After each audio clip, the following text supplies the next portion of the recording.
L'Église catholique fait mémoire de saint Amédée. Amédée porte un nom d'origine latine qui signifie « celui qui aime Dieu ». Né à Thonon en 1435, le jeune prince Amédée est fiancé à 17 ans à Yolande de France, sœur du roi Louis XI. Les deux époux auront 8 enfants et forment un couple très uni. Devenu duc de Savoie en 1465, Amédée régnera seulement cette année car il meurt à 37 ans, atteint de ce qu'on nommait alors le beau mal. Son épouse la duchesse Yolande l'aidait de toutes ses forces de cœur et d'intelligence dans la conduite des affaires de leurs deux États, la Savoie et le Piémont.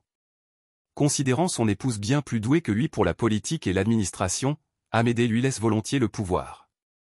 Artisan de paix et de justice selon les béatitudes de l'Évangile, il travaille sans trêve au bien de leurs sujets, évitant les guerres, combattant les profiteurs et veillant au sort des plus démunis.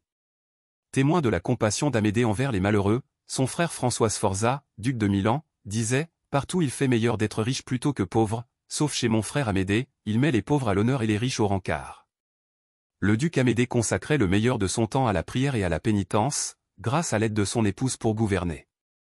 Or ses crises d'épilepsie allaient en empirant.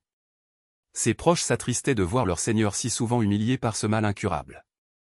Il leur répondait « Vous devriez plutôt vous réjouir, ce sont les humiliations et la croix qui donnent accès au royaume de Dieu. » En mourant, Amédée de Savoie rassemblera toute sa famille et lui laissera ce testament « Soyez juste, aimez les pauvres et le Seigneur gardera notre pays en paix. » Il rejoint la patrie de Dieu dans une grande sérénité à Versailles en Italie le 30 mars 1472. Saint Amédée, priez pour nous. Évangile. Ton frère que voilà était mort, et il est revenu à la vie. Gloire et louange à toi, Seigneur Jésus. Je me lèverai, j'irai vers mon Père. Et je lui dirai. Père, j'ai péché contre le ciel et envers toi. Gloire et louange à toi, Seigneur Jésus. Évangile de Jésus-Christ selon saint Luc. En ce temps-là, les publicains et les pécheurs venaient tous à Jésus pour l'écouter. Les pharisiens et les scribes récriminaient contre lui. Cet homme fait bon accueil aux pécheurs. Et il mange avec eux. Alors Jésus leur dit cette parabole. Un homme avait 2 fils. Le plus jeune dit à son père. Père, donne-moi la part de fortune qui me revient.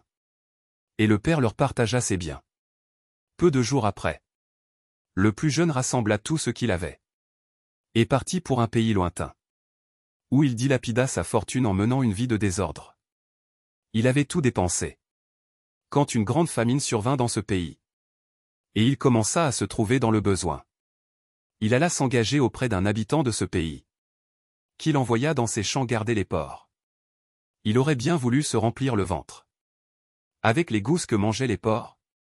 Mais personne ne lui donnait rien. Alors il rentra en lui-même et se dit. Combien d'ouvriers de mon père ont du pain en abondance? Et moi, ici, je meurs de faim. Je me lèverai, j'irai vers mon père. Et je lui dirai. Père, j'ai péché contre le ciel et envers toi. Je ne suis plus digne d'être appelé ton fils. Traite-moi comme l'un de tes ouvriers. Il se leva et s'en alla vers son père. Comme il était encore loin. Son père l'aperçut et fut saisi de compassion. Il courut se jeter à son cou. Et le couvrit de baisers. Le fils lui dit. Père, j'ai péché contre le ciel et envers toi. Je ne suis plus digne d'être appelé ton fils. Mais le père dit à ses serviteurs. Vite, apportez le plus beau vêtement pour l'habiller. Mettez-lui une bague au doigt et des sandales aux pieds. Allez chercher le veau gras, tuez-le. Mangeons et festoyons. Car mon fils que voilà était mort. Et il est revenu à la vie. Il était perdu. Et il est retrouvé. Et ils commencèrent à festoyer. Or le fils aîné était au champ. Quand il revint et fut près de la maison. Il entendit la musique et les danses. Appelant un des serviteurs. Il s'informa de ce qui se passait. Celui-ci répondit. Ton frère est arrivé. Et ton père a tué le veau gras. Parce qu'il a retrouvé ton frère en bonne santé. Alors le fils aîné se mit en colère. Et il refusait d'entrer. Son père sortit le supplier. Mais il répliqua à son père. Il y a tant d'années que je suis à ton service. Sans avoir jamais transgressé tes ordres. Et jamais tu ne m'as donné un chevreau. Pour festoyer avec mes amis.